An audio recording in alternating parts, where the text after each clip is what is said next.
하나님의 말씀은 신약성경 요한 1서 3장 13절입니다. 신약성경 391면 요한 1서 3장 13절입니다.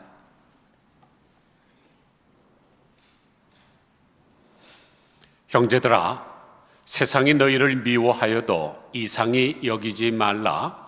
우리는 형제를 사랑함으로 사망에서 옮겨 생명으로 들어간 줄을 알거니와 사랑하지 아니하는 자는 사망에 머물러 있느니라.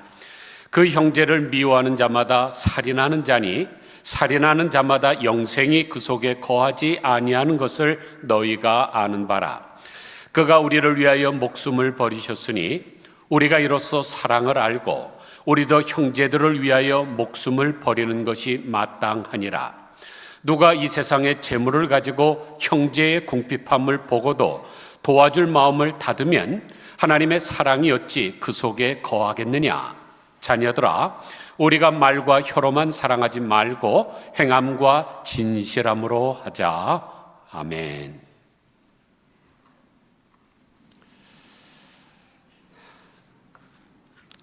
제소자들의 아버지, 청송교도소의 천사라는 영광스러운 별명을 가진 장로님이 계십니다.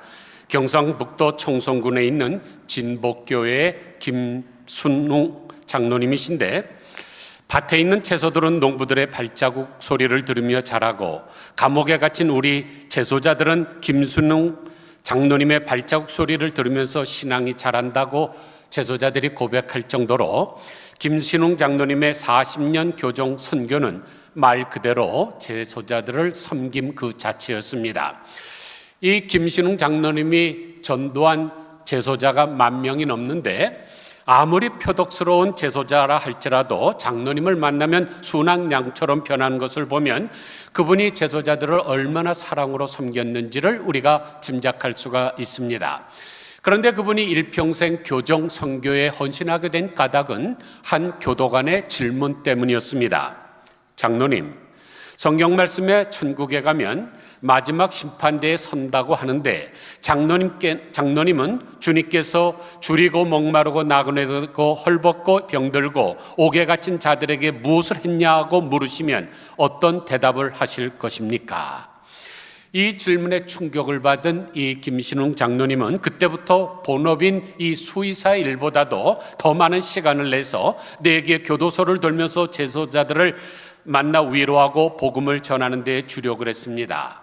그리고 감옥에서 출소한 2,000여 명에게는 직업을 알선을 해 주었죠.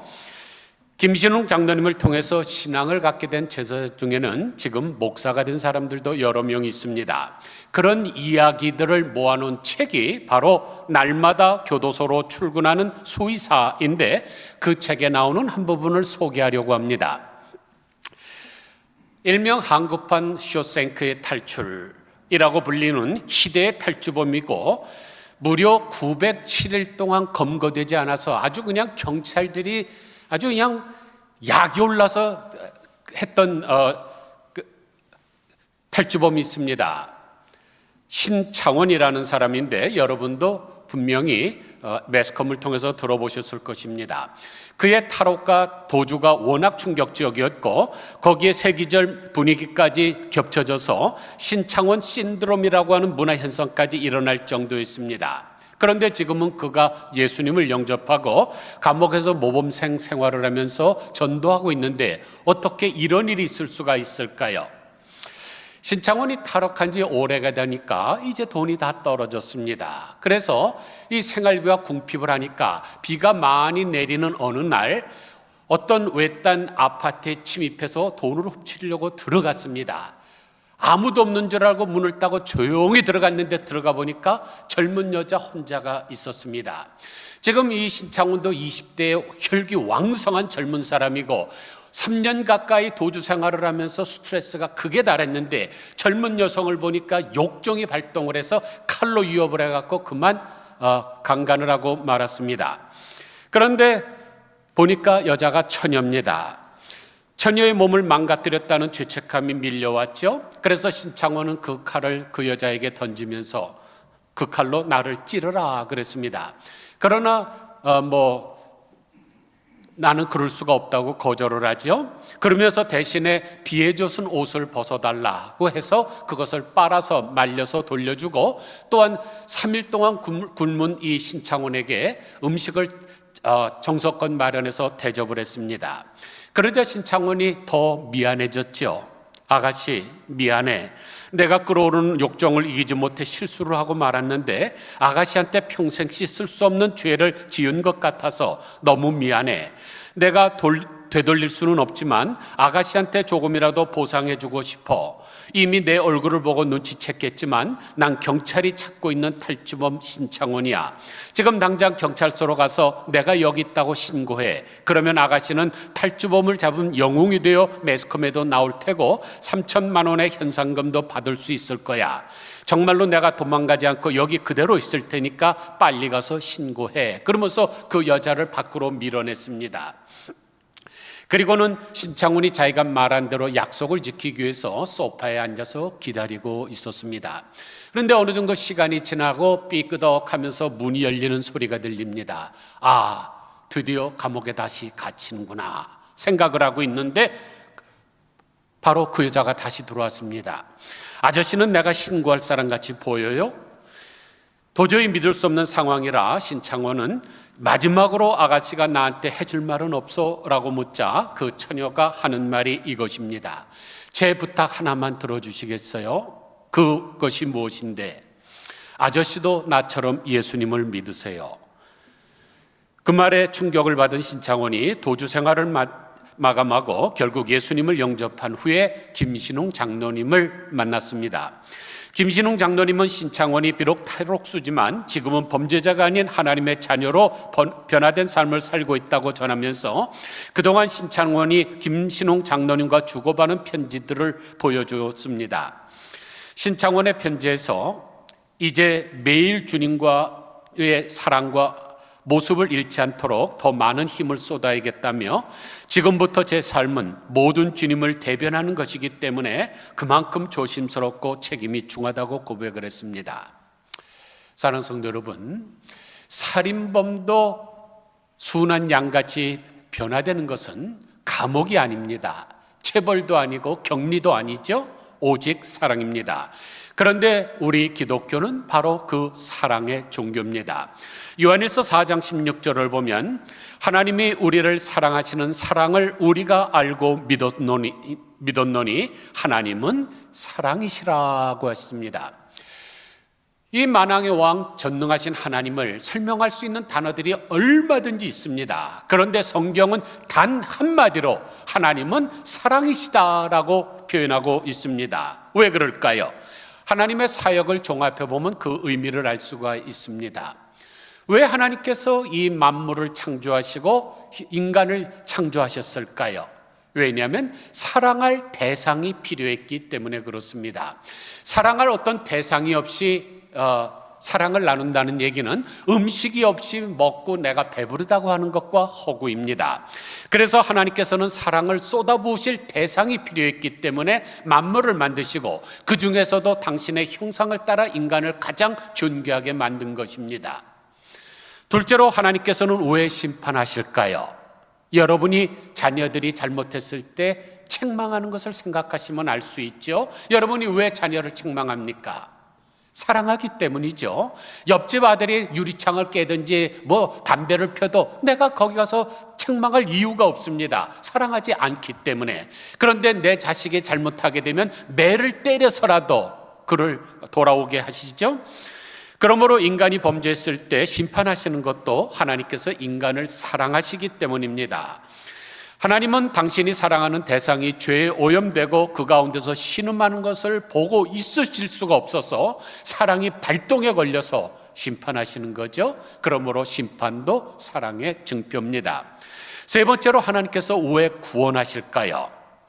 하나님께서 죄인을 구원하시는 것도 사랑하는 대상이 죄값으로 고생하시는 것을 보시고 하나님의 거룩한 마음이 도저히 참을 수가 없어 울분이 생겨서 손을 내미는 것인데 그것이 바로 구원이죠.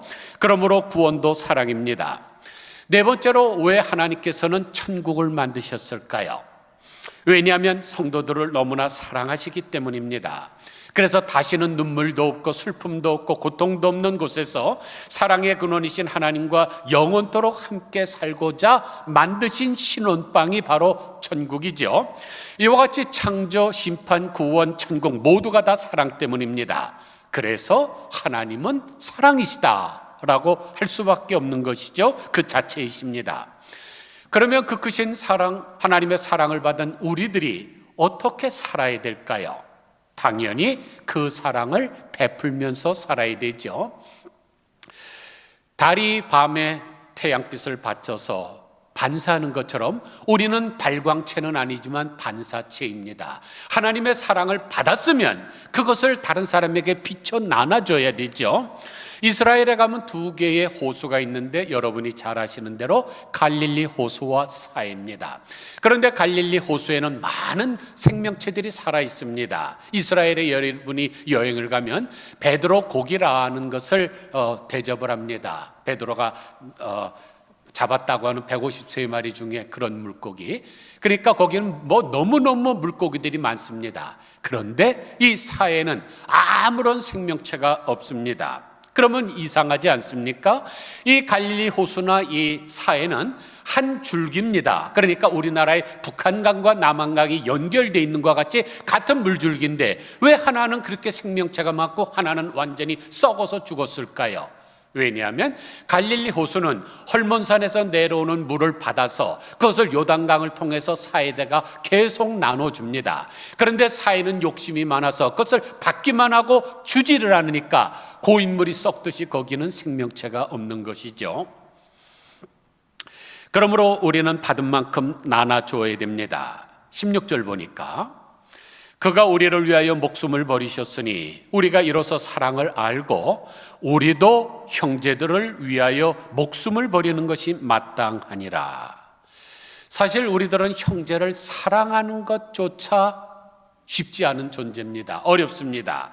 그런데 오늘 본문은 형제를 위하여 목숨을 버리는 것이 마땅하도다라고 말씀을 하고 있습니다. 기가 막힌 말씀이죠.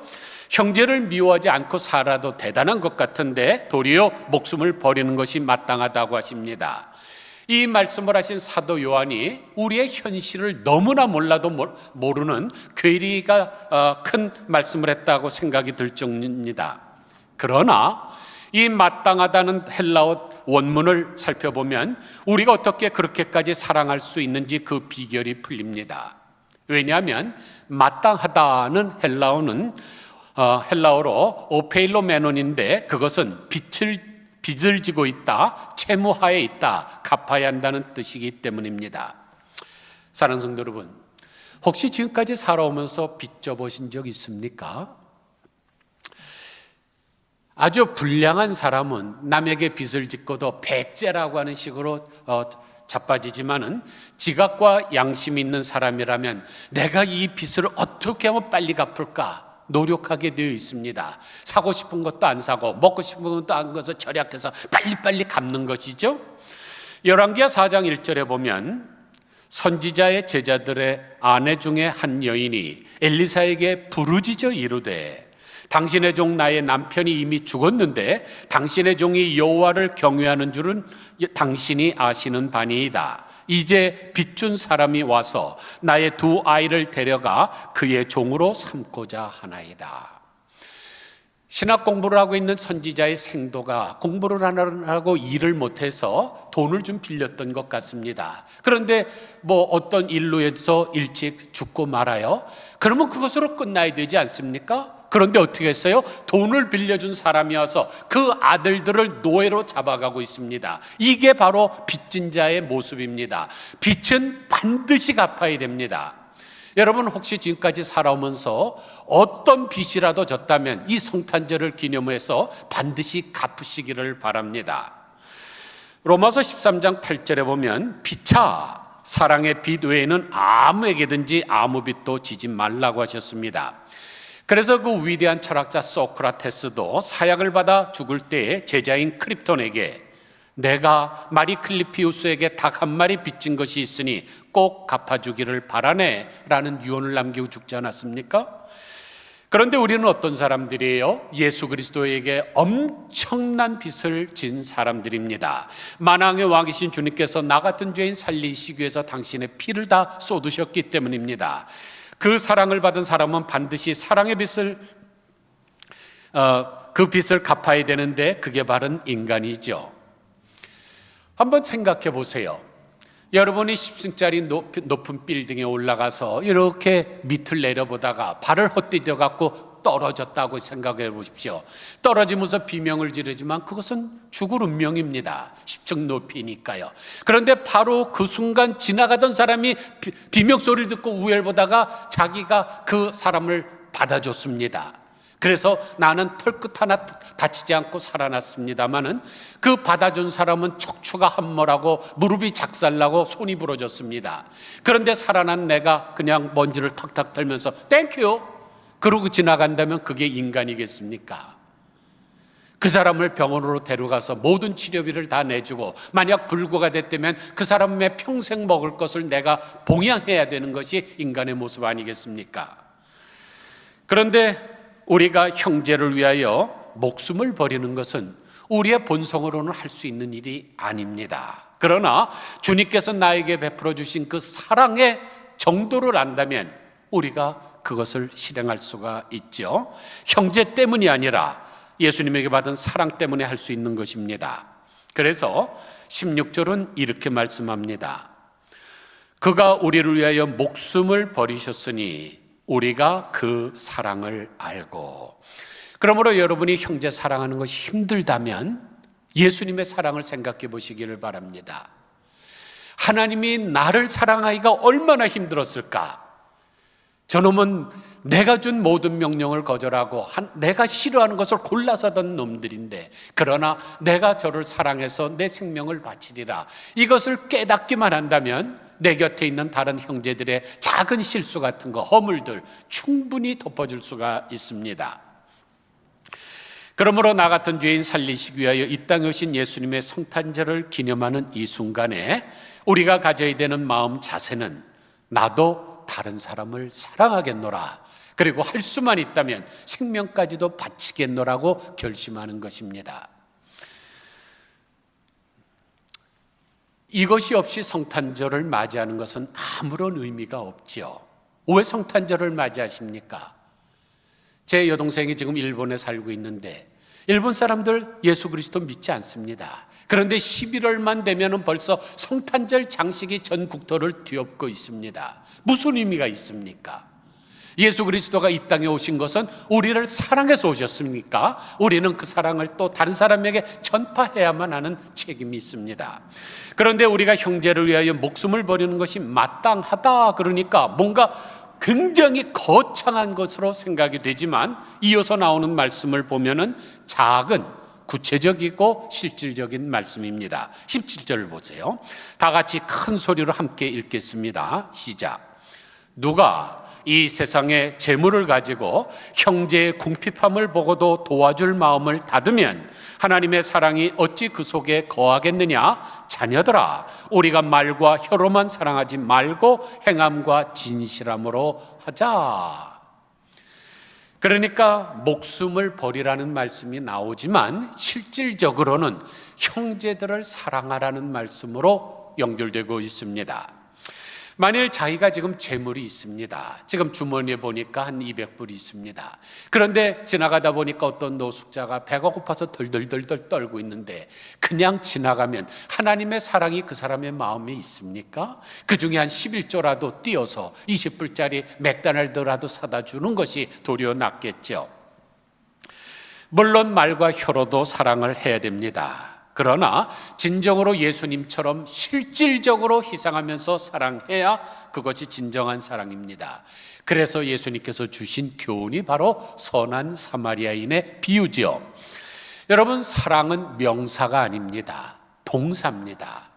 굳어져서 화석화된 그런 것이 아닙니다. 실질적으로 움직이는 것입니다. 말로만 하는 것이 아니라 행동으로 옮기는 것입니다.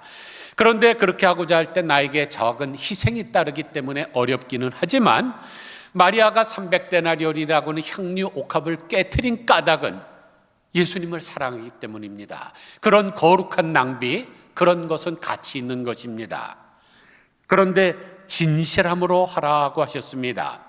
우리가 행함을 강조하다가 보면 마음은 없고 형식으로 남기가 쉽습니다. 진실함의 반대말은 거짓과 유손과 가식이죠. 우리가 어쩔 수 없이 또는 보여주기 위해서 사랑을 해서는 안 됩니다.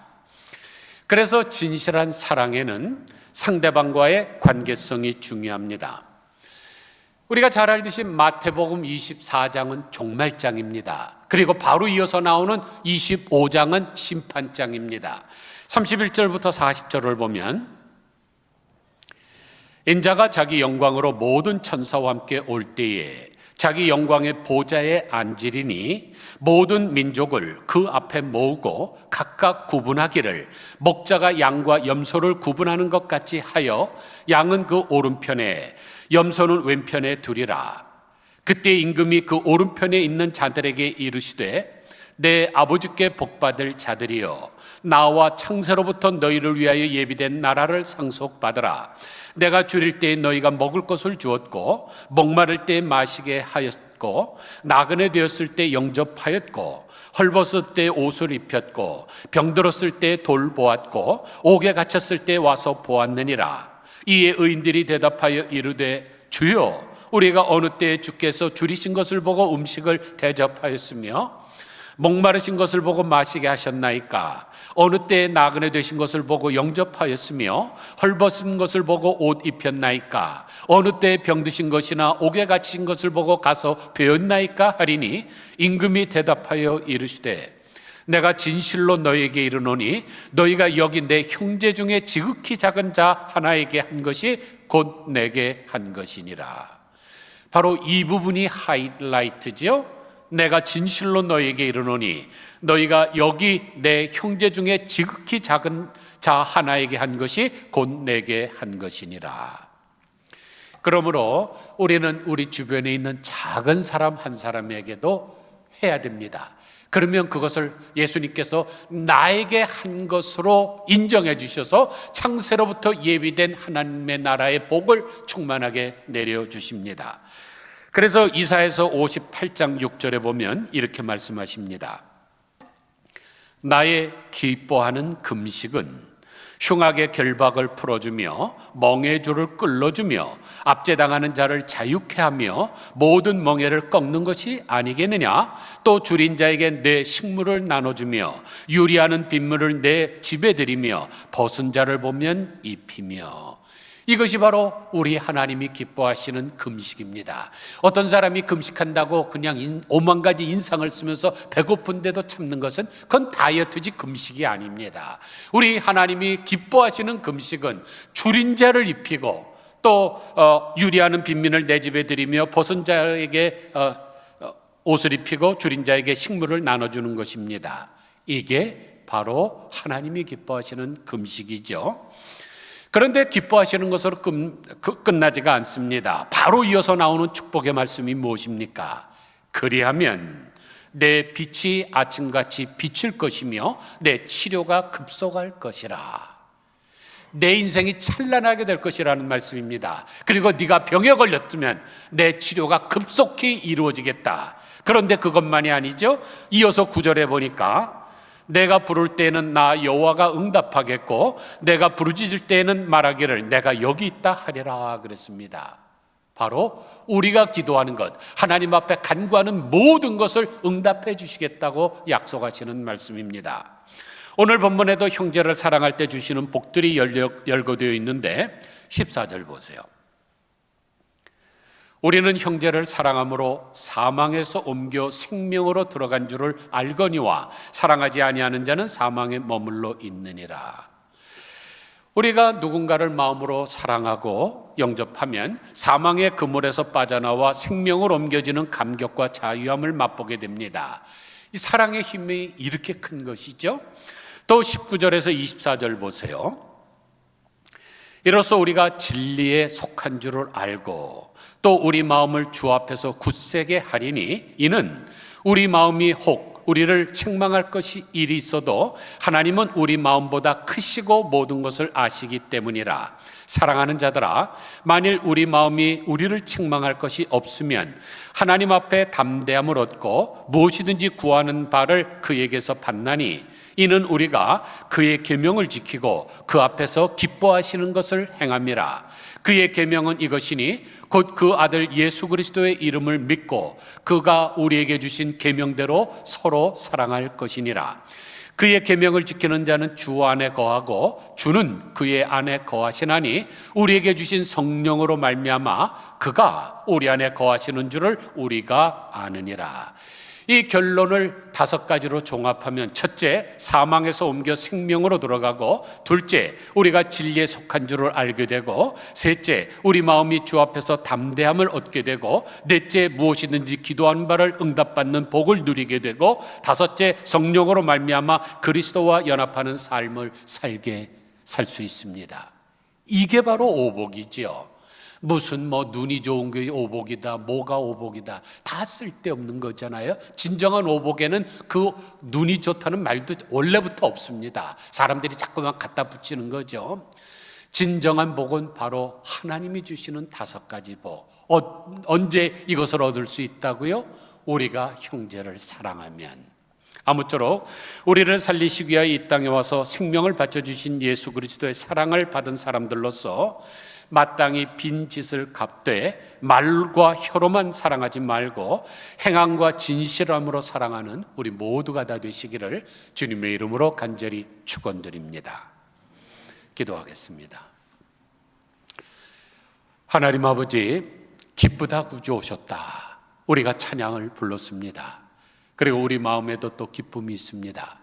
그런데 그것으로 끝나서는 안 될 줄 압니다.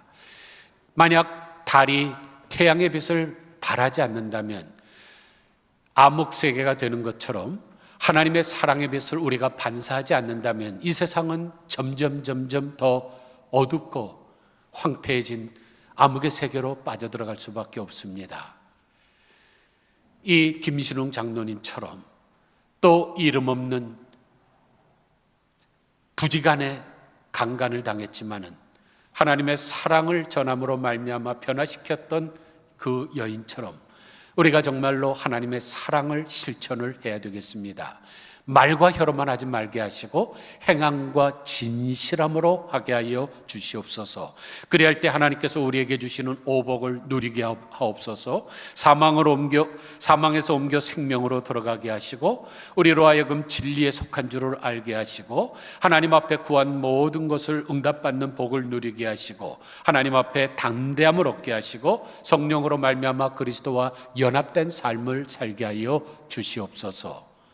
오늘 성탄절을 맞이하면서 성탄절에 우리가 해야 될 사명을 깨닫게 하여 주시기를 원하옵고, 예수 그리스도의 거룩하신 이름으로 기도드리옵나이다. 아멘.